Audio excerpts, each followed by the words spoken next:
Welcome to Damn Good Movie Memories with your host, Brian Davis. This podcast is the cure for your long commute and super boring workday.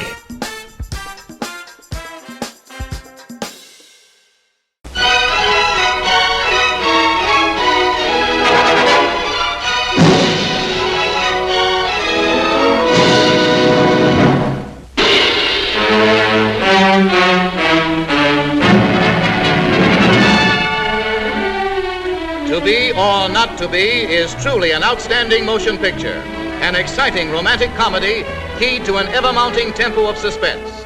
To Be or Not to Be brings you the screen's beloved star, Carole Lombard, in the kind of role that won her the applause of millions.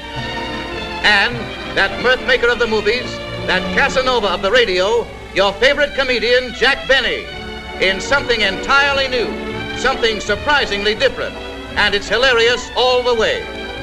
To Be or Not to Be is a swift-moving comedy melodrama, enriched by the magic that sparkles in every Ernst Lubitsch production. It's the picture everyone will want to see.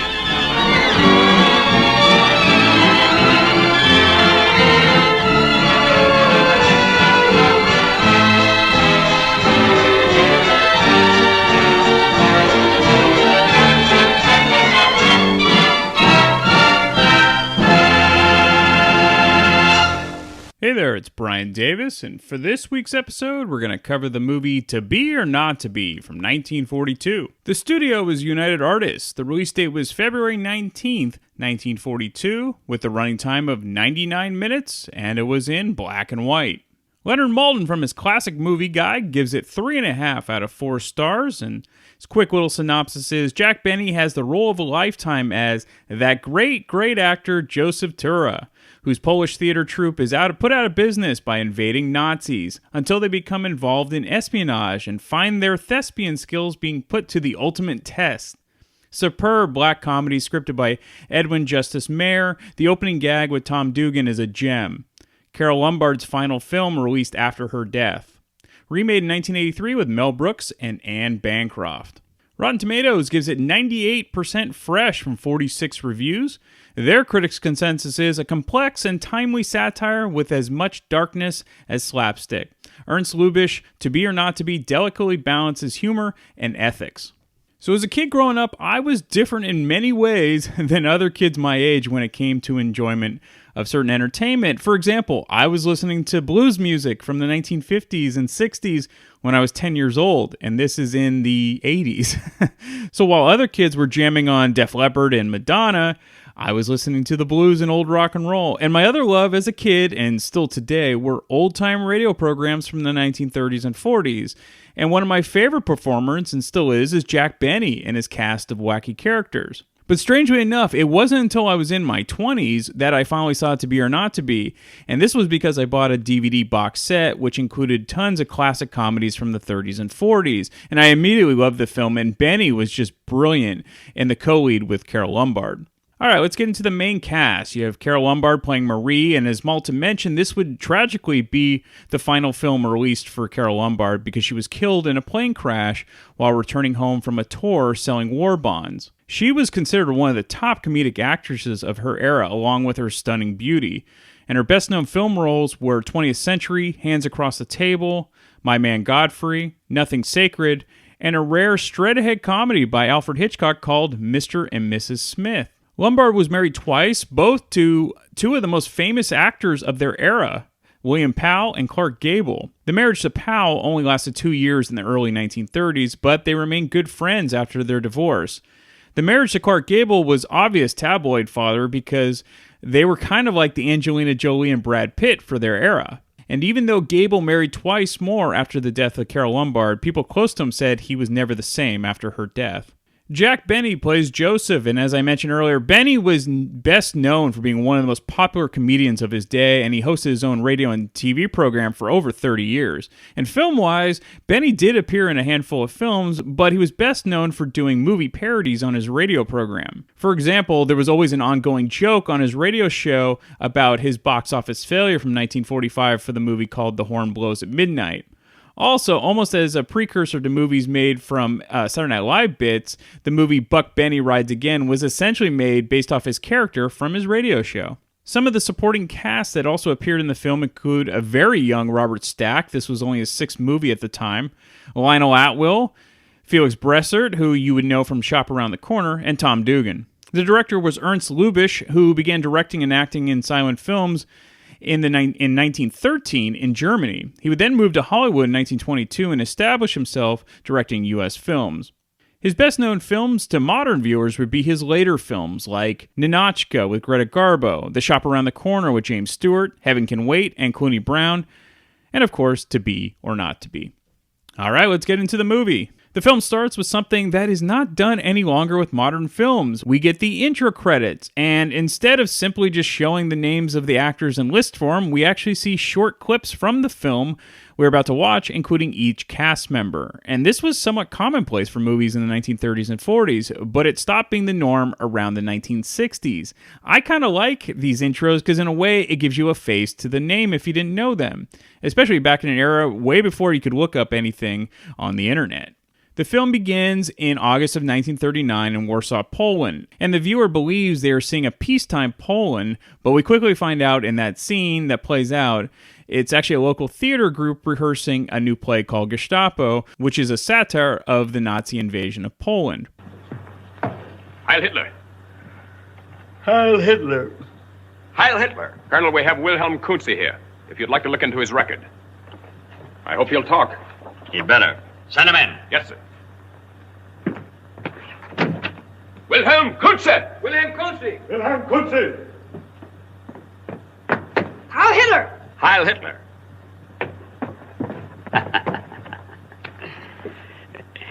And now, Wilhelm, I understand you want a little tank to play with, huh? Yes, my father promised me one if I got a good report card. But our Fuhrer heard about your report card and decided to give you just what you want.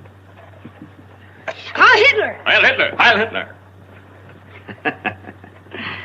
You are going to tell your father who gave it to you, aren't you, Wilhelm? Sure, our Fuhrer. And then maybe he will like the Fuhrer a little better, won't he? Sure. He doesn't like him now, does he, Wilhelm? No, he doesn't. And sometimes he even says funny things about him, doesn't he? Well, he said they named a brandy after Napoleon, and they made a herring out of Bismarck, and Hitler's going to end up as... A piece of cheese. Yes. Yeah. How did you know? Well, it's a natural thought. Oh, a natural thought. Well, I hope you don't misunderstand. I always... Well, that is... You see, Colonel, I hope you don't doubt my... Heil Hitler! Heil Hitler! Heil Hitler! Heil Hitler! Heil Hitler! Der Führer! Heil Hitler! Heil Hitler! Heil myself. That's not in the script.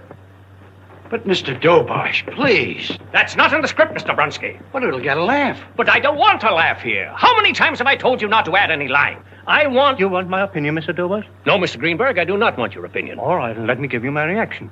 A laugh is nothing to be sneezed at. Mr. Greenberg, I hired you as an actor, not as a writer, understand? No, what does the script say? I make an entrance. And what do you say?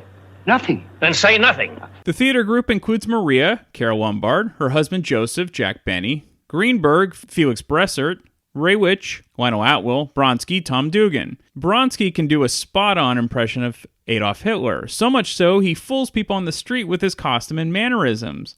That is, until a little girl asks for Mr. Bronski's autograph and blows his cover. The next scheduled performance for the group is going to be Hamlet. Maria and Joseph have a funny relationship as they seem to always be competing with one another when it comes to their acting.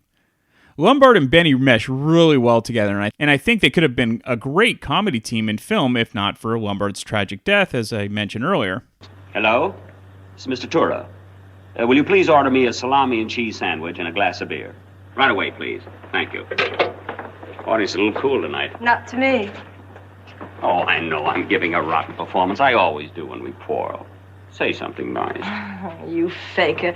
I watched your scene with Polonius from the wings, and you were never better. I'd give you a kiss right now, but I'm afraid I might ruin my makeup. Oh, darling, you were right this morning. I felt so rotten after the rehearsal. I went to Dobosh and told him when he advertises the new play to put your name first. Did you, darling? Oh, that's sweet of you, but I really don't care. That's what Dobar said, so we left it as it was. Oh. But, darling, you know how I feel about you. Why, I'd even... Oh, flowers, eh? Aren't they beautiful? Don't be casual. Who sent them? I don't know. There wasn't any card. No card again? That's 3 nights in succession. Who is he? I'm sure this has nothing to do with me personally. This man is probably a lover of the theater, an art fanatic, someone sitting up in the gallery night after night. Oh, just one of those poor boys who hasn't the price of a ticket, but inherited a lot of flowers and is trying to get rid of them. 3 nights in a row. Even Shakespeare couldn't stand seeing Hamlet 3 nights in succession. You forget you're playing Hamlet.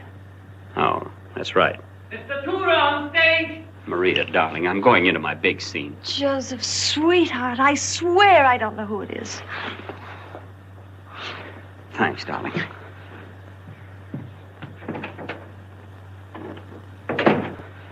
It's true, Anna, I don't know who it is, but I'm positive who it might be. You mean that young aviator? Yes, he's very young, Anna. He's sitting in the second row again. He gets better looking every night. Don't misunderstand me, Annie. I love my husband dearly, and why not? He's wonderful, only he gets so unreasonable, so upset about little things. Like the little thing in the second row. The man who has his eyes for Maria is a Polish lieutenant named Stanislaw Sobinski, played by the very young Robert Stack. Joseph ends up being distracted by Stanislav while in the middle of his famous To Be or Not to Be soliloquy, because Stanislav decides to get out of his seat and heads backstage, which throws off Joseph. So Stanislav goes backstage and he meets Maria and invites her to meet him the next day for a plane ride. Joseph has no idea about this rendezvous, but is more distraught with someone walking out of the theater during his soliloquy. To make matters worse, the play of Gestapo is canceled due to the fear of actually angering the real Adolf Hitler. This means another run of Hamlet for the group.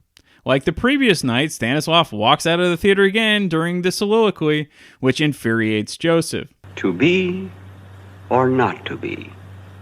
That is the question. Whether 'tis nobler in mind to suffer the slings and arrows of outrageous fortune. Anna, I'd like to speak to Mrs. Tura alone. This time, while he's backstage, Stanislav tells Maria that he loves her and wants her to leave Joseph and retire from acting. He plans on telling Joseph of his love for Maria, but suddenly discovers that a declaration of war has occurred with Germany invading Poland. Stanislav leaves quickly to be with his troupe. The theater group huddles in the basement to the sound of the bombing of Warsaw by the Germans. After the destruction, Poland is officially under Nazi rule with curfews enforced from 7 p.m. to 7 a.m. Anyone who disobeys with this will be put into a concentration camp or immediately killed. However, the Polish underground resistance attempts to fight back to sabotage the Nazi rule. What's interesting about this film is even though it's definitely a comedy, there are absolute elements of serious tones. It's a delicate balance that I think this film pulls off masterfully. And keep in mind, the film was released right in the middle of World War II. Part of the Polish resistance is led by a professor named Silitsky, played by Stanley Ridges. Stanislav is part of the Polish military fighting with the British Air Force. Stanislav becomes suspicious of Silitsky after offering to take messages back to Warsaw for the troops' loved ones. There's a lot of S's in these names. So Stanislav is suspicious because Silitsky does not know of Maria Tura, who is one of the most famous actresses in Warsaw. Stanislav suspects that Silitsky may be working for the Germans as a spy to break up the resistance. So Stanislav reports his suspicions to the head of the Allies, and they determine that Silitsky needs to be stopped by informing the underground of Silitsky being a spy.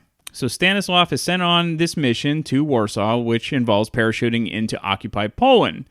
He does evade the Nazis and warns Maria of Silitsky. She then passes a note to the underground to make sure Silitsky does not reach Nazi headquarters and that they need to watch the train stations. Unfortunately, Silitsky did make it to headquarters before the resistance could capture him, and he has 2 soldiers assigned to bring Maria to him. Stanislav is actually hiding in Maria's apartment unbeknownst to the Nazis, and Silitsky's intention is to get Maria to be a spy for the Nazis, as her acting abilities would come in handy. Mrs. Tura, you're an actress, aren't you? Yes, And naturally in the theater, it's important that you choose the right part. very. But in real life, it's even more important that you choose the right side. The right side? Well, What is the right side? The winning side. I don't quite understand. Well, you see, here in Warsaw, there are a lot of people that we know very well and a lot of people that we don't know quite so well and would like to know a great deal better. And that's where you could help us, Mrs. Tura. Oh, you want me to be a spy? Oh, now, come. That's rather a crude word. You know, I once played a spy. It was a great success. I had wonderful notices. It was really an exciting part. Well, wouldn't it be exciting to play it in real life? Well, I got shot in the last act. I suppose that happens to most spies. Oh, but my dear Mrs. Tura, we would never dream of subjecting anybody as charming as you to danger. All you'd have to do would be to entertain a little. For instance, invite certain people to your I could home. see myself giving a great banquet in my one-room mansion. Of course, they took my lovely apartment away from me. I assure you that can be very easily remedied. Life could be made very comfortable for you again, Mrs. Tura. Well, what do you say? Well, naturally, it's all very attractive and tempting. But what are we going to do about my conscience? Well, we've simply got to convince you that you're going to serve the right cause. I wonder if you really know what Nazism stands for. I have a slight idea. In the final analysis, all we're trying to do is to create a happy world. And people who don't want to be happy have no place in this happy world. Well, that makes sense. We're not brutal. We're not monsters. Now tell me, do I look like a monster? Oh, of course not, Professor. You say that as though you really meant it. I do. We're just like other people. We love to sing. We love to dance.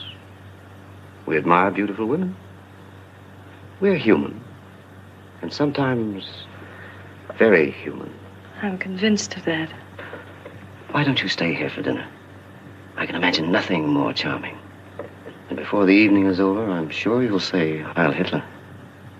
I would like to accept your invitation, but just as you want to represent the Nazi case in the very best light, I would like to represent the Polish case in a more suitable dress. I understand perfectly. Please don't let me wait too long. Au revoir. Just a moment. I'm looking forward to it. So am I. This lady is permitted to leave. Yes, sir. This is a very difficult place to get in, but it's much more difficult to get out. Oh, I'm terribly frightened and terribly thrilled. Bye. In the meantime, Joseph catches Stanislav sleeping in his and Maria's apartment. Oh, I'm feeling much better. Well, I'm glad of that. Who are you? How did you get here? Parachute, I jumped from a plane. Oh, right into my bed, eh? How'd you get in my apartment?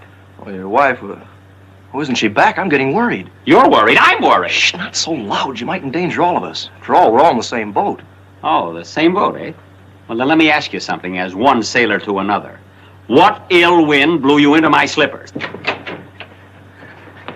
Seletsky's here. What? At the Hotel Europa. Just when I came from the bookstore, they took me to him. What'd you do at the bookstore? I warned them against Seletsky. Seletsky here, then everything's over. Oh, there's still one little chance. Seletsky hasn't seen the Gestapo, not until morning. We have to get to him, even get to blow up the hotel. Oh, that's impossible. It's like an armed camp. Soldiers everywhere. Why'd he send for you? Does he know I'm here? No, believe it or not, he wants me to become a Nazi spy. Who wants you to become a Nazi spy? Seletsky. Who is Seletsky? A spy. And who is he? Lieutenant Sobinsky. Well, what are you doing here? Oh, what does it matter? Don't you understand? Seletsky's here. It's unbelievable. Unbelievable. I come home to find a man in the same boat with me, and my wife says to me, what does it matter?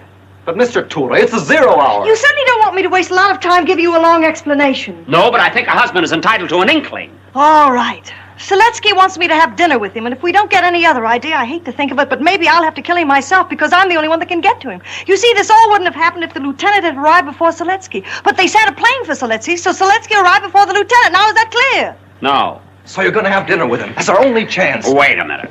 I'll decide with whom my wife is going to have dinner and whom she's going to kill. Don't you realize Poland's at stake? Have you no patriotism? Now, listen, you. First you walk out of my soliloquy, and then you walk into my slippers. And now you question my patriotism. I'm a good Pole. I love my country, and I love my slippers. Well, I hope your country comes first. Well, so do I. This is an emergency war. Look. I don't know much about the whole thing. But is this Seletsky a real danger to Poland? A catastrophe. He must be taken care of. And he will be taken care of. Well, who's going to do it? I'm going to do it. But how? Where? I'm going to meet Herr Seletsky at Gestapo headquarters. And after I've killed him, I hope you'll be kind enough to tell me what it was all about. Maria puts on an act to seduce Seletsky into thinking that she will be a Nazi spy. Because she's a terrific actress and very beautiful, Seletsky falls right into her hands because he's incredibly smitten with her. Selitsky is called away for a meeting with a Nazi commander, but Maria sees where Selitsky has his file stash in a giant suitcase in the bedroom. Prior to Selitsky leaving, Maria persuaded him to sign his name onto a piece of paper. This was under the guise that she could tell a lot about a person from their signature. Maria ended up using this signed piece of paper to type a note while he was gone saying, "My nerves are cracking. My life is no longer of use to the Fuhrer anymore. I am going to end it. Heil Hitler." She then placed the note under his pillow and leaves his quarters. While attempting to leave, she is stopped by a guard saying that Selitsky didn't give instructions for anyone to leave. This means she must go back to his quarters and cannot leave. In the meantime, Selitsky goes to his meeting. What he doesn't realize is that the theater group has intercepted him and has a fake Gestapo headquarters where they all act the part of the Nazis. It is a little bit overacted, but that's part of the charm, and Joseph has the part as Colonel Ehrhardt. Yes, sir. Yes, sir. Yes. Heil Hitler! Heil Hitler! Heil Hitler! If you wait just one moment, I'll announce it, Colonel Ehrhardt. Thank you very much. Goodbye, Colonel. Heil Hitler. Heil Hitler. Why? Isn't this the gentleman from England, Captain Mumm? Yes, General. It's a great pleasure to meet you, Professor. A very great pleasure. Well, you certainly fooled the English, didn't you? The British lion will drink his tea from saucers made in Germany.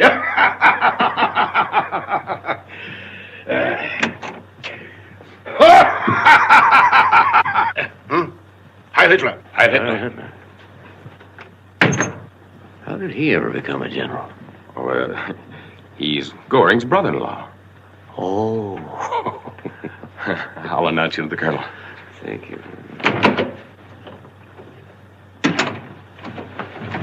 He brought the papers with him. Now remember, Hoover's helpers in England. As soon as you find out, call me and I'll do the rest. All right. Now look, Tora, you're playing for our lives. I know.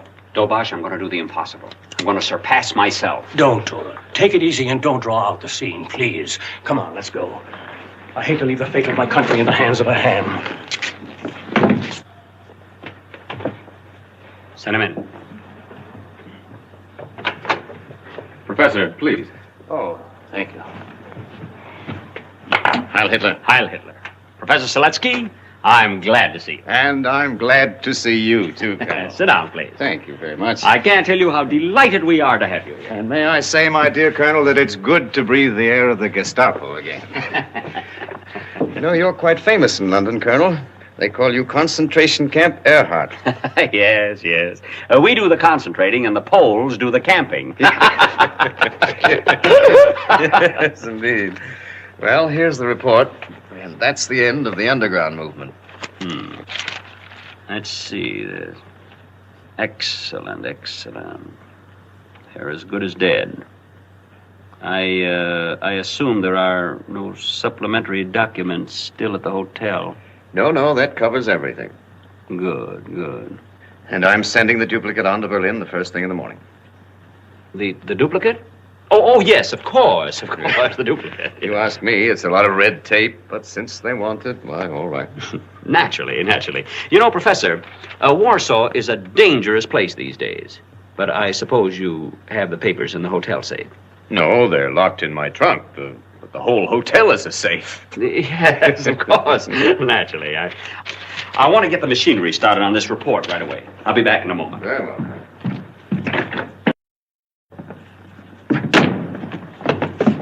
All right, I'll get this wrapped. No, you can't. He still has some papers in his trunk. What? Papers in his trunk? I'll kill a dirty dog. How are we going to get in his hotel? Yeah, how are we going to get in the hotel? Get back there. Keep him there. We'll try to figure something out. All right.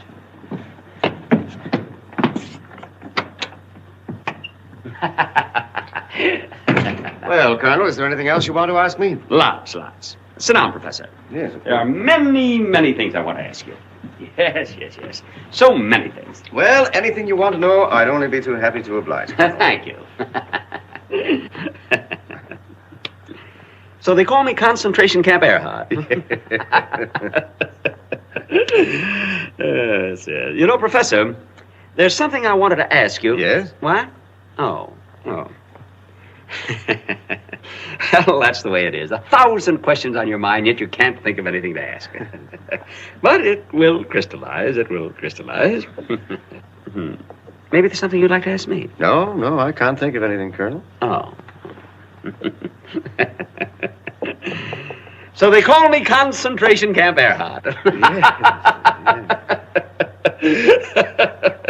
Well. Excuse me a minute. I'll be right back.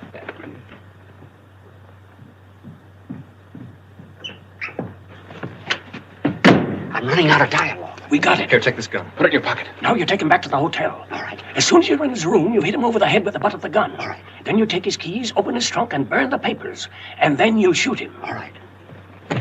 Just a minute. What'll happen to me? They'll kill me. Well, we're going to keep our fingers crossed. Good. Hey, wait a minute. You go to the hotel and I'll cross my fingers. Here, think of something else. So they really call me Concentration Camp Earhart. Colonel, unless there's something urgent, I'd like to relax a little. Relax? Oh, Mrs. Tura. Tell me, how is Mrs. Tura? Sit down, Professor. You see, my Gestapo men are very, very efficient. Well, I simply thought she might be of some value to us as an agent. And besides that, she's very good company. Oh, very good company. You know, Colonel, if you'd like to meet Mrs. Tura, I'd be only too glad to introduce you. Well, thank you. And if you should happen to take a liking to the lady... Maybe you'll even put in a good word for me, eh? Why, I'd be delighted. Well, thank you. Thank you. Tell me, hasn't she a husband? Oh, yes, but what does it matter? Yes, what does it? By the way, I believe her husband is that great Polish actor, Joseph Tura. Of course, you've heard of him. No, I haven't. Oh. As a matter of fact, I never even heard of Maria Tura before either. Oh, you didn't? Well, then, how did you happen to get in touch with her? Well, it's rather a delicate story. You see, there's a young Polish flyer in England. I think his name is Sobinski. Uh-huh. Asked me to deliver a message to her. Well, that's very interesting. What was the message? And I had to swear to this young Romeo not to tell the husband. That gives you a rough idea of the message. Yes, it is a little rough. Seems they have a secret love code. Am I boring you, Colonel? No. I find it very interesting, very. Well, this young flyer gave me the message, and I couldn't make head nor tail of it, and neither will you. But Mrs. Tura seemed to understand it perfectly. Oh, well, what was the message? To be or not to be. To be or not to be? Well, Colonel, it's nothing alarming. It's only Shakespeare. That's what you think. Professor Seletsky, you amaze me. You, an old Gestapo man, bringing a message to a Polish woman from the enemy. And when I say enemy, I mean enemy. Tell me, you think they had a romance together? Well, I couldn't swear to it, but I don't doubt it, do you? No. And I'm going to find out if I have to mobilize the whole Gestapo. But, Colonel, I don't understand. Suppose these two did have a romance. That's nothing you have to worry about. The only person that has to worry is the husband, that's all. And that's enough. I'm going to arrest this Maria Tura. I guess you're right, Professor. I've been with the Gestapo so long, I get suspicious of everyone. And so do I. So they call me Concentration Camp Earhart. Coming back to Mrs. Tura. Oh, let's forget about her. There's nothing mysterious about her. She's just a cheap little... I think I know what you mean. Then I don't have to say it, do I? You mind if I'm repetitious, Colonel Earhart? Why, no, not at all. As I said before, Colonel Earhart, the only one that has to worry about all this is the lady's husband. That great Polish actor, Joseph Tura. Well, that's none of my concern. But it should be, Mr. Tura. Raise your hands. Quickly, please. Did you ever play a corpse, Mr. Tura? What? Well, you're going to be one unless you do exactly as I say. Now get over that door and tell your friends to clear away from there. I won't do it. Turn around. Get over there and face that wall.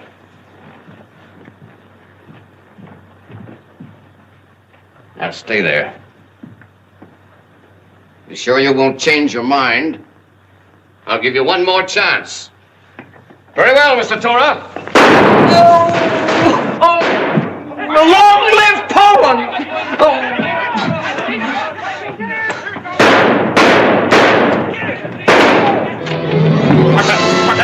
I don't know what was to go on after that. So the theater group traps Selitsky inside the theater, and Stanislav ends up shooting him dead on stage when they raise the curtain. In the meantime, Maria is still trapped in Selitsky's room at Nazi headquarters, and the theater group decides to disguise Joseph as Selitsky in an attempt to get Maria out of danger. Professor Selitsky? Yes? Heil Hitler. Heil Hitler. I'm Captain Schultz of Colonel Earhart's staff. Well, I'm glad to meet you, Cap. Ah, Mrs. Tura. I thought you had left, Madame. You forgot to leave word for me to get out, but now I don't regret that I've waited. And how is Professor Selitsky? Dead. Absolutely dead. You see, I had to take care of some business. How about a glass champagne? No, thank you. I don't drink. Cigarette? Thank you. I don't smoke. Just like our Führer. Yes. Well, Captain, I'm terribly sorry to have kept you waiting. Well, I tried to entertain the captain, but he seems to be the suspicious type. I admit I was a little surprised when I came in. And I don't blame you. Here, the whole Gestapo has been working for a long time, day and night, trying to find out every little thing about everybody. And I arrive, and in a few hours, I find the most attractive lady in town. Oh, you didn't know Madame before? Oh, well, no, not exactly. But the explanation is very simple. See, I just asked Mrs. Ture here to deliver a message to her. Isn't that right? Yes, yes. You see, there's a young flyer, a very good friend of the Tures, and particularly of Mrs. Ture. Isn't that right? Well, yes, but he's no particular friend of mine. Nevertheless, a friend. It was a sort of a code message. Code message? Oh, Mrs. Ture has nothing to hide from the Gestapo, but she has one tiny little secret. If her husband ever found out, he would murder her. By the way, he is that great, great Polish actor, Joseph Tura. You've probably heard of him. No, I haven't. Oh. Professor, Colonel Earhart wants to know. Oh, yes, I'm going to meet him promptly, 10 o'clock tomorrow morning. There has been a change in the colonel's plans. You're not going to take him away.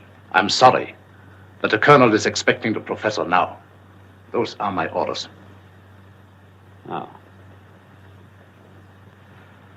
Well, it looks like I'll have to go. Excuse me a moment.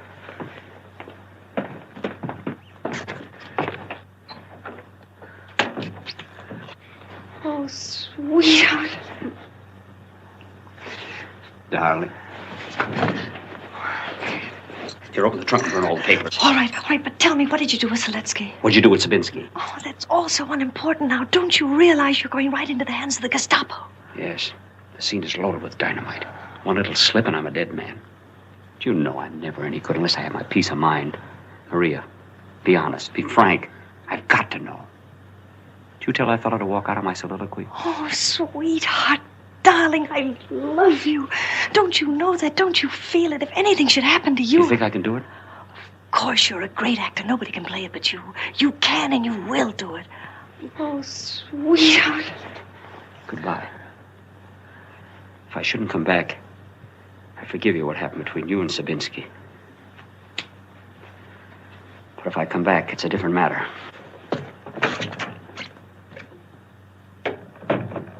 I love that Joseph is always upset with Stanislav about walking out on his soliloquy. This is the brilliance of actually Jack Benny's comedic timing. He's more pissed about Maria's fascination with Stanislav than going up against the Nazis. And again, this is part of the dark humor of the film. It's actually way ahead of its time for this type of humor. Of course, now you have movies like Inglourious Bastards or Jojo Rabbit. It's totally accepted today. But you have to remember, this is 1942 when To Be or Not to Be came out. So Joseph masterfully bluffs his way as Selitsky to the real Colonel Earhart. Yes? Heil Hitler. Heil Hitler. Professor Selitsky's here. Have him come in. Didn't you understand what I told you? Did you arrest him? Why not? You have no proof? Well, that's a fine excuse. Arrest him too. Whenever in doubt, arrest him. How many times do I have to tell you arrest him? Heil Hitler! Heil Hitler. Heil Hitler. Well, Professor, at last we meet. Please make yourself at home. Won't you take off your coat? Thank you. Colonel Earhart, I can't tell you how happy I am to breathe the air of the Gestapo again. Oh, thank you very much. Cigarette, cigar, glass of brandy? No, thank you. There was a sudden change in my schedule. Confidentially, big news. A very old friend of yours is coming to Warsaw, the Führer. I know you'll be delighted to see the Führer again. Who wouldn't? That's right, that's right. How long since you've seen him, Professor? Too long. Much too long. Of course, of course. Tell me, is Berchtesgaden really as beautiful as they say it is? Yes. I think I can say that without any risk. But it isn't the architecture or the landscaping. It's the presence of the Führer that lends the real beauty to the place. Naturally, naturally. Well, what news you bring from London? London? Oh, yes, London. Colonel, you're quite famous in London. You know what they call you? Concentration Camp Erhard. Oh, they do they? So they call me Concentration Camp Erhard. I thought you would react just that way. Well, Professor, let's have your information. I think I could stand a glass of brandy after all. Certainly. Brandy. That makes me think of a very funny story which is going all over Warsaw. A story about our Führer. Now, how does it go? Oh, yes. They named a brandy after Napoleon. They made a herring out of Bismarck. And the Führer is going to end up as a piece of cheese. Don't you think it's funny? No. Neither would the Führer. And I don't believe Adolf Hitler will go down in history as a delicatessen. Professor, look here. I was only joking, just repeating what I heard. After all, I never... Please don't misunderstand me. You see, I'm loyal. I wouldn't... Heil Hitler! Heil Hitler! Professor, do you by any chance intend to tell the Führer about this? Why should I ruin you? Oh, yes, of course. It's very nice. I can safely promise you the Führer will never hear it from my lips. My word of honor. Thank you. Thank you. Please, Professor, now, if you would be so kind, what about the underground movement? What exactly are your plans? Oh, you want to know? Huh? Yes, if you don't mind. Well, I have the key in my hand. All I have to find is the lock. It's better than having the lock and having to find the key. How does it sound? Promising, most promising. But tell me, what exactly do you intend to do? Well, then, let's get down to details. Yes, if you please. There are no details. At least not yet.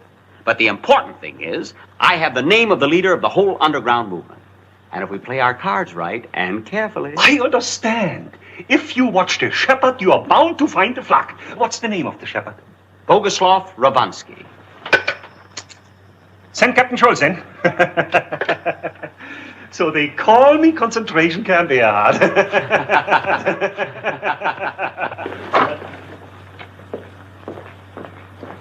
Yes, Colonel? Captain Schultz, there's a man in this town. What's his name? Ravansky.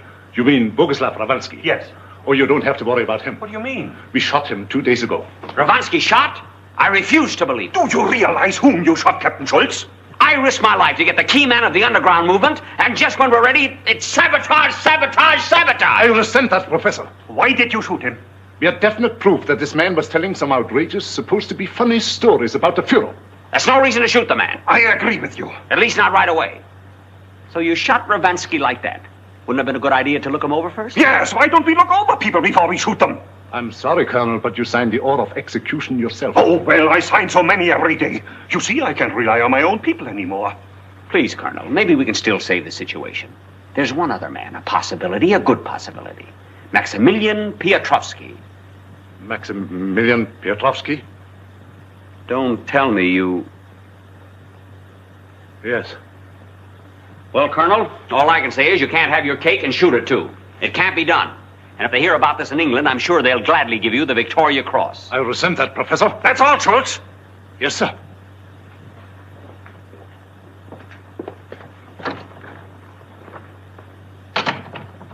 I didn't like the way Captain Schultz shifted the responsibility back to you. Neither did I. You know, there's always something wrong with a man who doesn't drink, doesn't smoke, doesn't eat meat. You mean our Führer? Oh, no, please, Professor. I hope you won't. Why should I ruin you again? Thank you so much. Well, I suppose now you want to go back as soon as possible to London. London? Oh, yes, certainly. When did you plan to leave? Well, I'd like to get out of here as soon as possible. Under the circumstances, that's the best thing. We have a plane leaving on Thursday for Sweden. I'll make a reservation for you. That's fine. You better make that 2 reservations. 2? See, my trip was at least successful in one respect. I made a discovery. A certain Mrs. Tura. She'll be the most valuable assistant in London I've ever had. Frankly, I don't believe in women agents. But you'll change your mind if you meet Mrs. Tura. Why don't you? Form your own opinion. If you say no, it's no. All right, I call you at the hotel. What was the lady's name? Mrs. Tura. Her husband is that great, great Polish actor, Joseph Tura. You've probably heard of him. Oh, yes.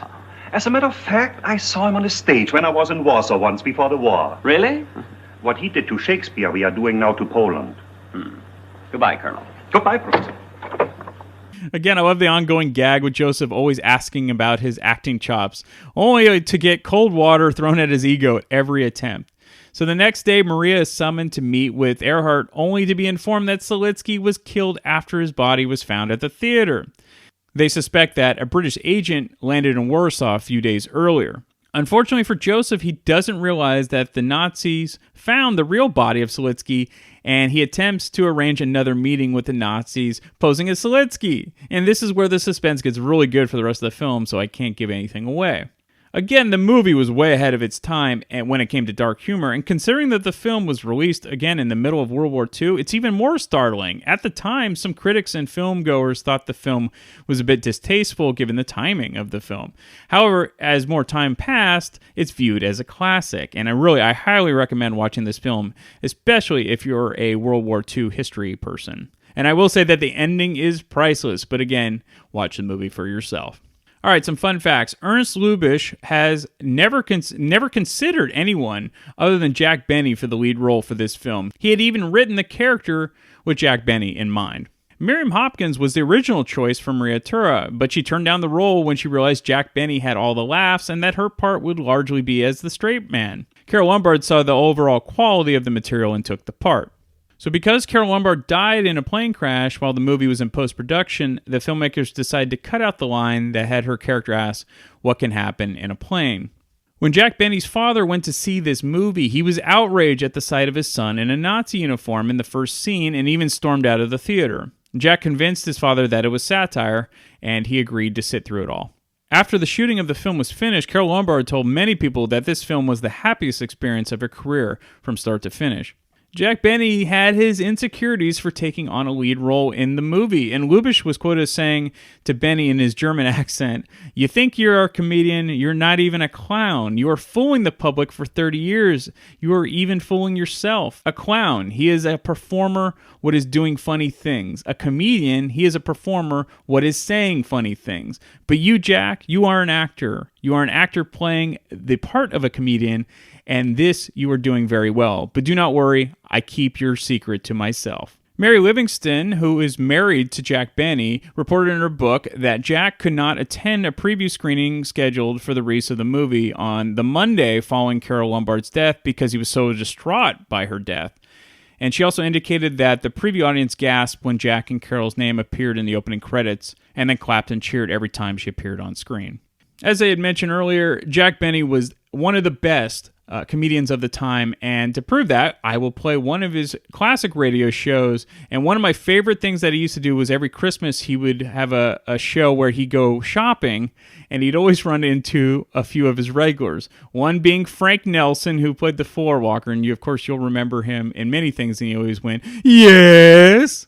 And then the great Mel Blanc, who of course did all the Looney Tunes characters' voices, he also appears here, and he always plays the stressed out clerk that Jack Benny just tortures every shopping season. So this show is from December 5th of 1954. I think you'll really enjoy it, and I will be back next week for yet another random movie from my DVD collection. The Jack Benny Program, transcribed and presented by Lucky Strike, the cigarette that's toasted to taste better. If you want better taste from your cigarette, Lucky Strike is the brand to get. It's toasted to give you the best taste yet. It's the toasted cigarette. This is Don Wilson. The song you just heard has an important message for everyone who smokes. The sure way to get better taste from your cigarette is to make sure you get Lucky Strike. It's toasted to taste better. Of course, the better taste of a Lucky begins with fine tobacco. And then that fine tobacco is toasted. It's toasted. The famous Lucky Strike process tones up this naturally mild, good-tasting tobacco to make it taste even better, cleaner, fresher, smoother. Yes, a Lucky tastes better because it's the cigarette of fine tobacco, and it's toasted to taste better. So be happy. Go Lucky.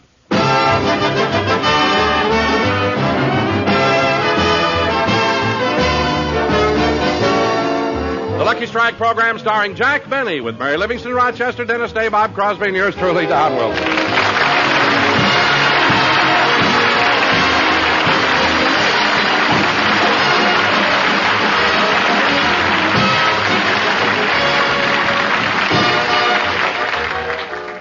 Ladies and gentlemen, this is the middle of the Christmas shopping season, and as usual, Jack is going to his favorite department store to purchase gifts for his gang.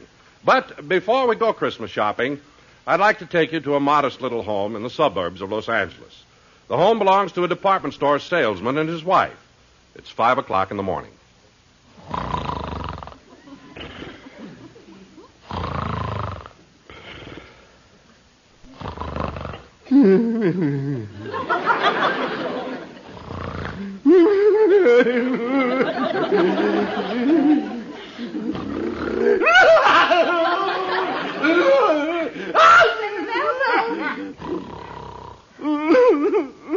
Mel, wake up! Mel?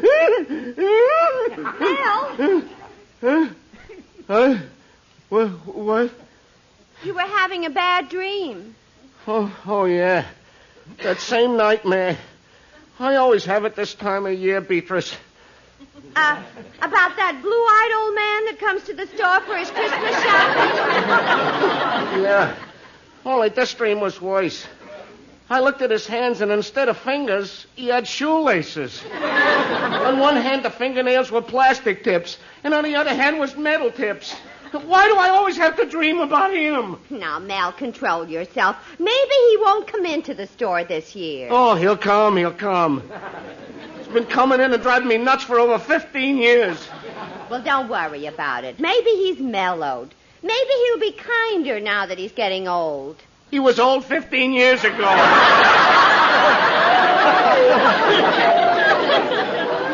Look, Mel.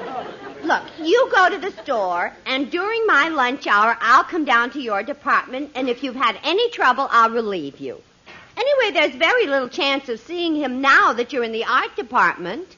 Yeah, guess that's right, Beatrice. He don't look like the kind of guy who would go in for painting. He ain't the artistic type.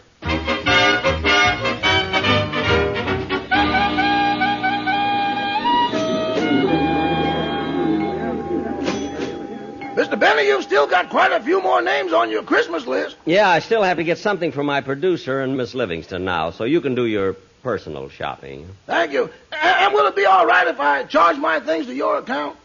Charge it? What happened to the Christmas bonus I gave you? I lost it. Lost your bonus? Gambling? Oh, no. I had a hole in my pocket and it rolled down a sewer.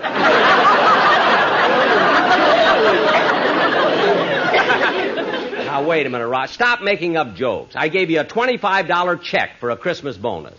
I know, Mr. Benny, but I can't cash that check until after next Monday. Why not? Me and the check are appearing on You Asked For It. Oh, yes. We'll show 'em. I'll meet you here later, Rochester. Okay. Gee, I still haven't gotten anything from Mary. I know what I'll do. I'll buy her a negligee. Now, where's the negligee department? Oh, that must be the floor walker over there, that man in striped trousers and the cutaway coat. Oh, mister! Yeah!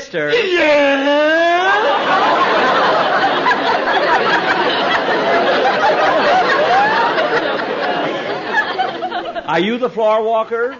No, I'm a pallbearer, but my handle broke. Look, I didn't come here for corny conversation. All I want to know is where I can buy a negligee. On the 3rd floor, but I don't think they have anything in your size. Now, don't be so smart. It's not for me. Oh, for your wife? No, I'm not married. Don't tell me you got to look that way all by yourself. Now, cut that out. Anyway, I don't need you. I'll find it. And the store is so crowded, I don't think I'll ever finish them. Hey, it looks like my orchestra arranger, Malin Mary. Hi, Malin. Oh, hello, Jack. Doing your Christmas shopping, eh? Yes, I'm getting some gifts for the boys in the band. Gee, it's a nuisance, isn't it, trying to get... Hiya, Bud. Long time no see. Huh? Oh, hello. So long, Bud. See you around.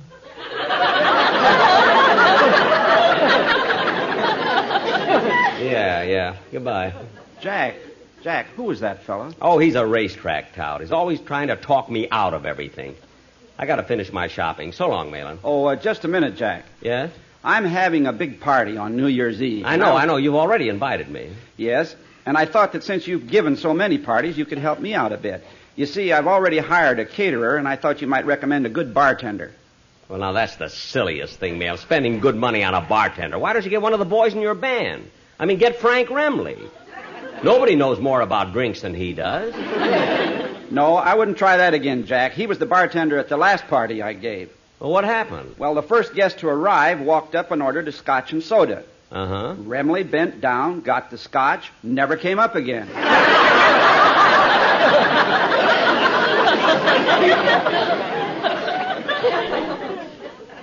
No kidding. Well, thanks for inviting me anyway. I'll see you New Year's. Good. I'll be there. And, Jack, if you run into Don Wilson, see if you can persuade him to come to the party, too. Persuade Don Wilson? Yes. He never wants to go anywhere since he's taking up painting as a hobby. Painting as a hobby?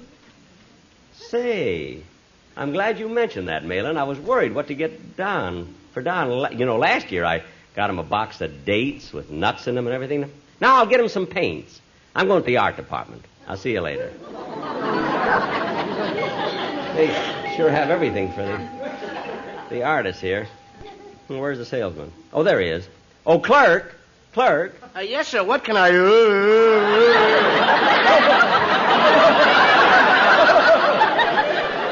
It's you again. Huh? How do you find me every year? You got radar or something? What are you talking about? Gee, he doesn't recognize me. Maybe everything's going to be okay. What are you mumbling about, clerk? Oh, nothing. What can I do for you, sir? Well, a friend of mine has taken up painting as a hobby, and I'd like to get him a nice set of paints. Oh, very good, sir. Now here's a set that's very popular and reasonable, too. It's only $9.95. Well, gee, those tubes of paint seem very small. Well, that's right, sir, but they're the best paints, and in addition to the primary colors, it also contains such exotic colors as vermilion, chartreuse, turquoise, cerise, heliotrope, citron, purple fuchsia, cardinal red, burnt orange, midnight blue, and shocking pink. Yeah, it has a lot. See, that's a beautiful color right there. That's the most beautiful color I've ever seen. What do you call it? Money green.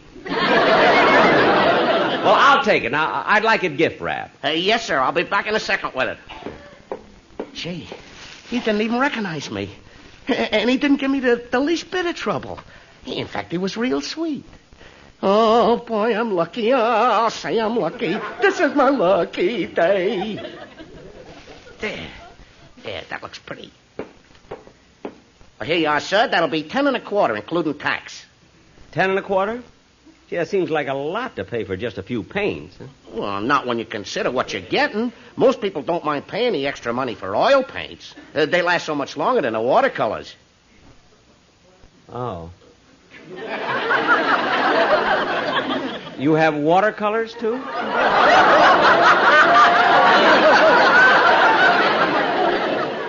Me and my big stupid mouth. I had to tell him yet. I couldn't let well enough alone. I had to tell him. Clerk, how much is the watercolor set? $3.95, but they're not near as nice as these are. I don't care. I want to see the watercolor set. Okay. I'll have to climb this ladder to get it. It's on the top shelf. I had to tell him. I wish I could paint red spots on my face so he'd think I had smallpox and he'd go away. I wish I had smallpox. It wouldn't do any good. This guy's lived so long, he must be immune to everything.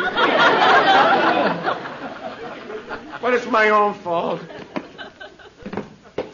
Here's the watercolor set, mister. Look at it.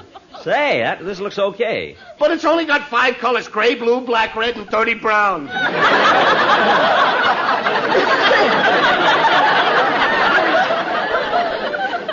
I don't care. It's $3.95, and I'll take it. Now gift wrap it, and I'll be back. I know you will. Come on. Now, let's see. What else do I have to get? Gee, I still haven't gone to the lingerie department for Mary's gift. Yes? What can I do for you, young man? I'd like to buy a Christmas gift for my mother. Well, a negligee is always a very suitable gift. Now, here's a lovely one that I'm sure would please your mother. No, she wouldn't like that one. She never wears anything with a low neckline. Oh, is she modest? No, she's tattooed.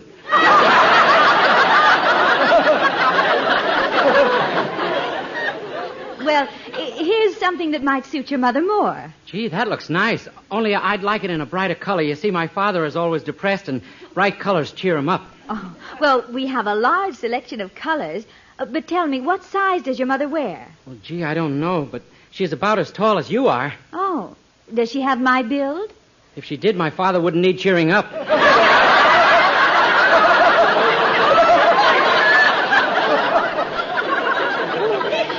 Well, now, how does this one seem? Oh, that looks about the right size. I think she'll like it very much. Will you wrap it up and charge it, please? Yes, sir. Now, who shall I charge this to? To me. My name is Dennis Day. Dennis Day? Uh-huh. The singer? Yes, ma'am. Oh, gee, Mr. Day, I'm one of your most ardent fans. I buy all your records and everything.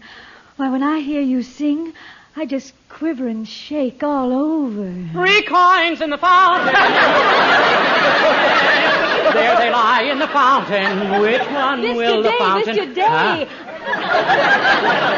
I'm not joking. No, I'm really a great admirer of yours. Oh, well, thanks. Thanks a lot. Dennis! Oh, Dennis. Huh? Oh, hello, Mr. Benny. See, I heard you singing. I was way on the other side of the store, but I thought it was a record. Maybe that's because I've got a hole in my head.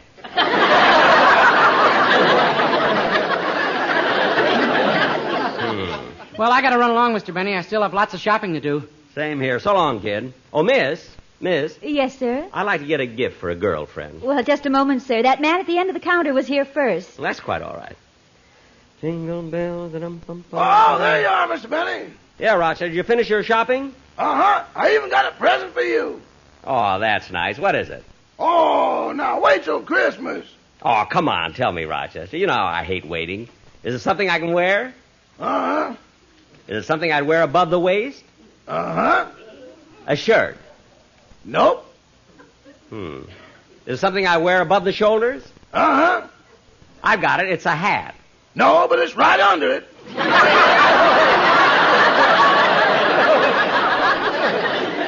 Well, that's a strange gift to give me. Why should you get me that? Well, I ruined one of your good ones. I threw it in the Bendix and all the curls came out of it. Well, don't throw it away. Save it in case I ever get the part of an Indian in a picture. Okay. Are you done with your shopping, Mr. Benny? Not quite, but you know, I always have trouble getting something for Don Wilson, and this time I think I got him a gift he'll like. A set of paints. Oh, he should like that, boss. Whenever he sees me, he talks to me about painting. He's really crazy about that hobby. I know, and I got him a lovely set of watercolors. Watercolors? Oh, he's way beyond that. For the past few months, he's been painting with nothing but oils.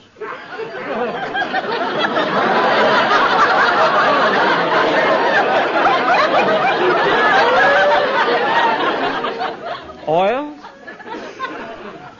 Are you sure? I'm positive. So Don only uses oil paints. Excuse me, Rochester. I'll see you later.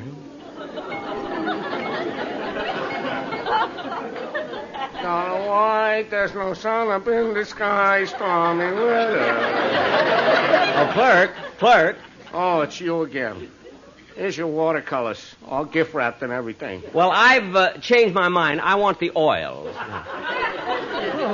No, this can't be happening to me. I lead a good life. I'm kind to my mother. It can't be happening. It just can't. Look, control yourself. Okay, I'm getting calmer. I'll control myself. Good. Only, mister, do me a favor and tell me something, will you? Certainly. What business are you in? I'm a comedian. Well, what's funny about this?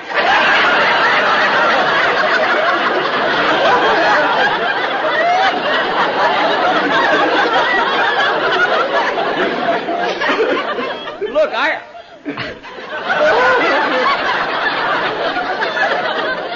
Look, I don't know what you're talking about. I'm not trying to be funny. I just made a simple request. I want the watercolors changed to oils. Now, please gift wrap them, and I'll be back to pick them up later. Well, let's see. I got to get Mary's gift, and then... Oh, darn it, I'm out of cigarettes. I wonder where I can get some. Oh, there's a cigarette machine at the end of the aisle. There it is. See, what a fancy cigarette machine. Let's see. I ought to have some change. Hey, Bud. Bud. Huh? Come here a minute. Who, me? Yeah. What are you doing? I'm getting a package of cigarettes. What kind? Lucky Strikes. Oh, Lucky Strike, eh? Smart boy.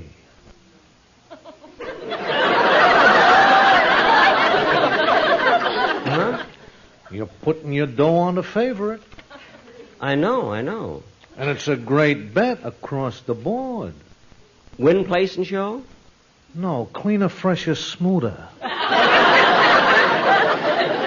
Oh. And another thing. What? Come here a minute. Huh? Look at the breeding. The breeding?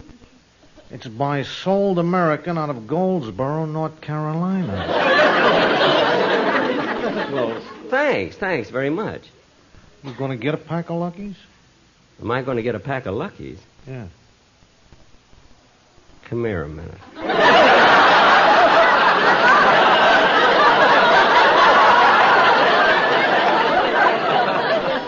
Huh? I'm going to get 2 packs. 2? I'm trying for the daily double. Smart boy. So long and Merry Christmas. Same to you.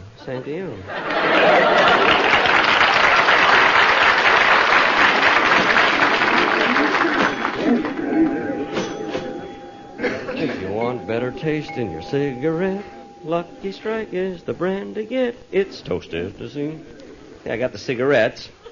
Now I've got to go... Hello, Mr. Benny. Why, Mr. Kitzel! Well, look who's here, Mr. Kitzel. Hey, how you come along with your Christmas shopping? Practically finished. Did you buy some nice presents? Wonderful, especially for my magnificent mother-in-law. Oh, your mother-in-law? Yeah, this year I'm giving to my mother-in-law such a gift. I'm proud I thought of it. A trip to Hawaii. Why, Mr. Kitzel, what a wonderful thing to give a mother-in-law. A round trip to Hawaii. Who said anything about a round trip? Well, I better run along. Goodbye, Mr. Benny. Okay, well, Merry Christmas, Mr. Kitzel. Happy Yuletide to you.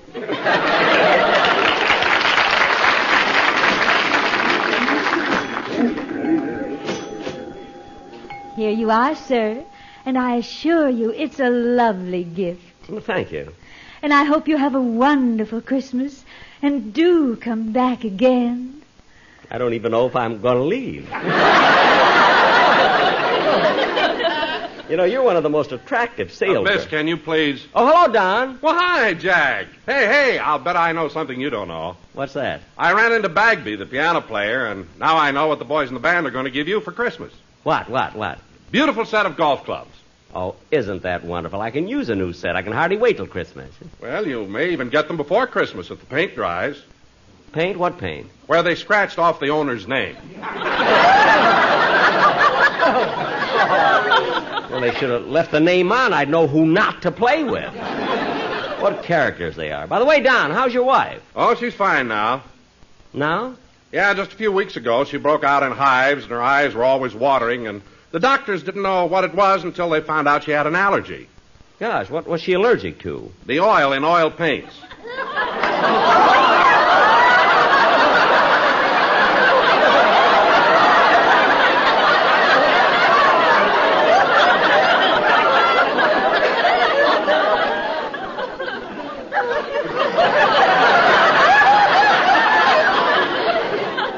No. Yeah, so now I'm going to have to go back to watercolors.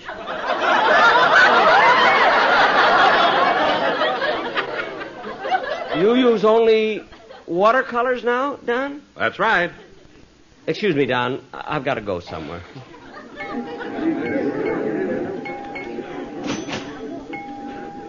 Now, Melville, control yourself. I can't control myself, Beatrice. I'm going to quit. Now, Mel, it can't be that bad. Can't be that bad. Look, in the first place, how he finds me, I'll never know. But first he buys oil paints, then he changes them to watercolors, then back to oils, then watercolors, then oils. He keeps coming back like a boomerang. Me, I'm going to the office right now and quit. Now, look, Mel, I'll tell you what to do. You go and take a nice long lunch hour and lie down, and I'll take your place at the counter. Well, okay. When he comes, that's his package of oil paints right there. All right. I'll see you later. Poor Mel. Gets upset so easily. I can't let him quit now. It'll ruin all our plans. We worked in the store together so long. We met in the store. He even proposed to me in the store. And now we're married.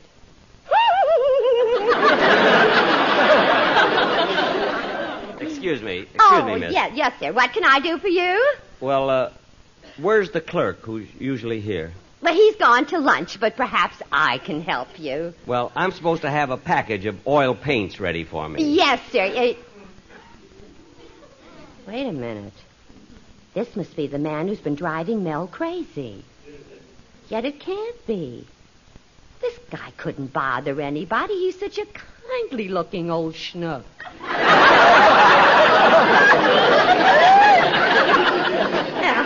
Here you are, sir. A package of gift-wrapped oil paints. $10.25, sir. Look, miss, I changed my mind. I'd like to get a box of watercolors instead. But, sir, you... All right, I'll gift-wrap the watercolors. The customer's always right. I'll get some watercolors and wrap them, and I'll be right back. See, while she's gone, I'd better write out a card for Don. Let's see, I want it to be something clever. Oh, I've got it. To Don Wilson. Here's lots of colors for portraits to paint. But don't paint yourself, 'cause that much there ain't.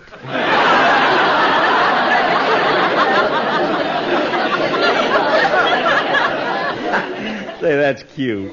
And people say I need writers. I'll sign it Jack Benny. Oh, miss. Here are your watercolors. Isn't that a pretty package? Yes, it is. Now, will you please unwrap it and put this card inside? Unwrap it? Card inside? Mister, I went to a lot of trouble unwrapping the other one and gift wrapping this one. Have a little consideration, will you? Don't be so mean and so selfish. Well, you're just as bad as that idiot clerk who went to lunch. Idiot! Listen, you jerk, you're talking about my Melville. I don't care who I'm talking about. Now unwrap that package and put the card inside. Oh, no, not me. I know all about you. Melville warned me. Look, miss. First you wanted oil paints, then watercolors, then oil paints, then dates with nuts, and then plain dates. Dates? Then plastic tips, then metal tips, then plastic tips, then metal dates, then water tips. Then Look, dates miss. with oil, then plastic water, then shoelaces with nuts. Look, miss. Oh, I'm wise to you. You drove my husband crazy, but you're not going to do it to me.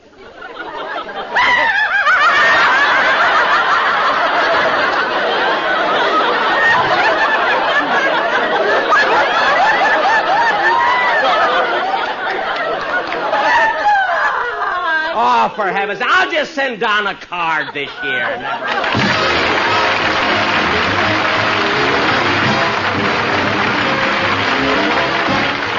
Just before Jack comes back again, here's a word for anyone who enjoys a good cigarette.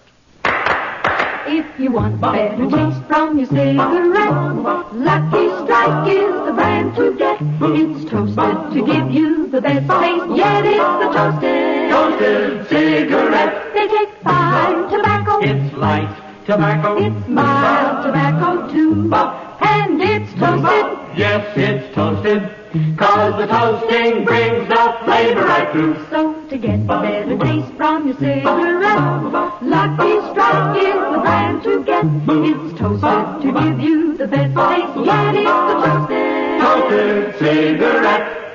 All you have to do is look at a pack of Lucky's Friends, and you'll see the reasons for Lucky's better taste printed right on it. LSMFT.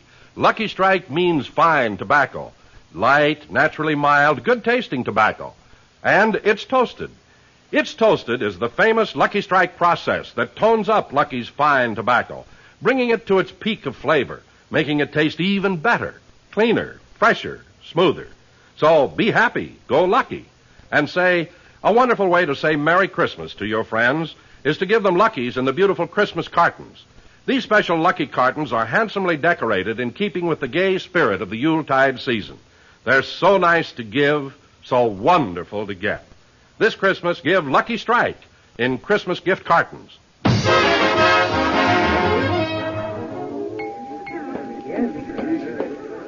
Well, boss, have you got everything? Yes, I have.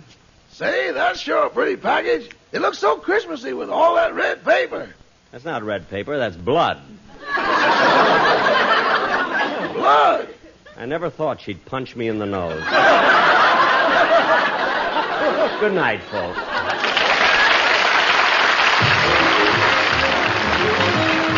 The Jack Benny program is written by Sam Perrin, Milt Josephsberg, George Balzer, John Tackerberry, Al Gordon, Hal Goldman, and produced and transcribed by Hilliard Marks.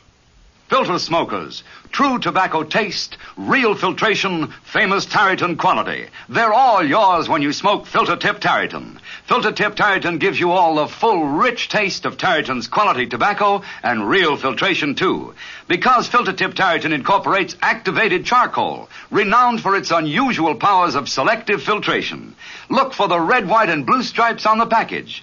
They identify Filter Tip Tareyton, the best in filtered smoking. The Jack Benny program is brought to you by the American Tobacco Company, America's leading manufacturer of cigarettes.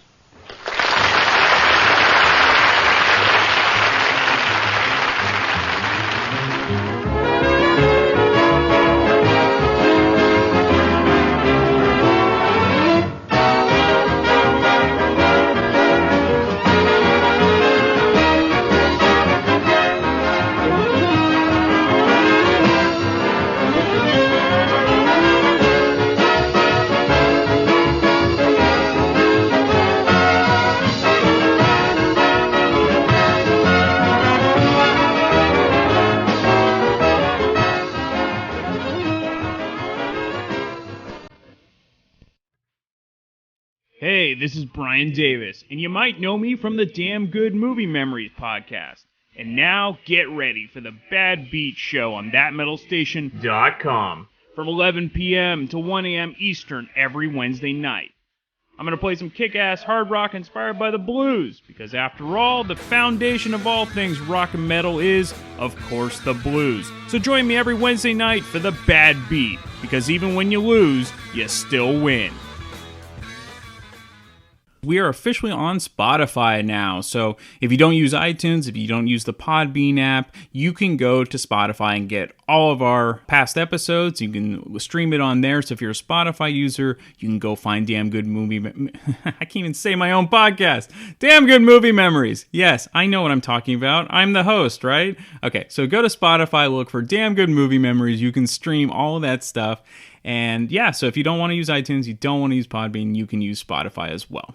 All right, before we sign off, we do have T-shirts are available for sale. All you have to do is go to TeePublic, that's TeePublic.com, and you can get your very own Damn Good Movie Memories T-shirt. You can get all sizes, any gender. You can get whatever you want just at the tip of your fingers. So just go to TeePublic.com, look up Damn Good Movie Memories, and you can get your very own T-shirt.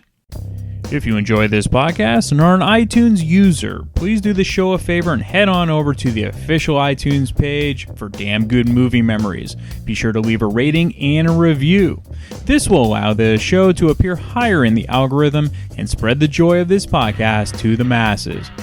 If you are not an iTunes user, you can still listen and subscribe on Podbean at damngoodmoviememories.podbean.com. Be sure to like us on Facebook under our Damn Good Movie Memories page. You can also listen to a limited number of episodes on YouTube. I hope you enjoyed this week's episode, and be sure to tune in next week for an all-new episode of Damn Good Movie Memories. I am Dr. Fuck. And I'm the Alto Alcoholic. And we are part of the Rock and Metal Combat Podcast. We are the Rock and Metal Combat Podcast. That's right. And the way you can check us out is we are on iTunes and also Podbean. And we forgot a review recently. I got this review right here. It says right here, it says, Rock and Metal Combat Podcast is the greatest podcast in the world, and it's my #1 podcast, signed by Science. Now, and then Science also says... Science also said, my second favorite podcast is It Doesn't Matter, the rest suck. Rock and Metal Combat Podcast on iTunes and Podbean. Check it out. Science!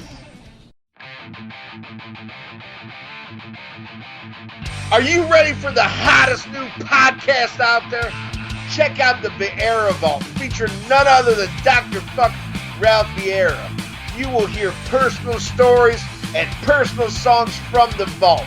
There ain't nothing else like it. The one, the only, the original Vieira Vault on Podbean, Stitcher.com, and iTunes. Spreaker. God damn it.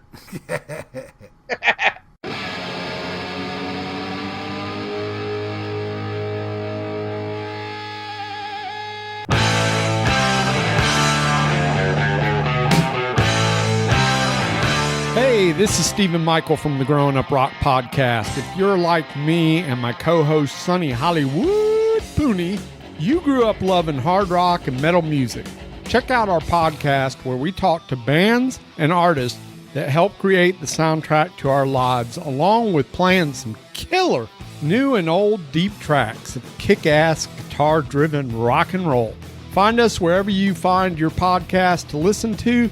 That's the Growing Up Rock Podcast, GrowinUprock. And feel free to hit us up at Facebook, Twitter, and Instagram at Growing Up Rock. So sit back and crank it up.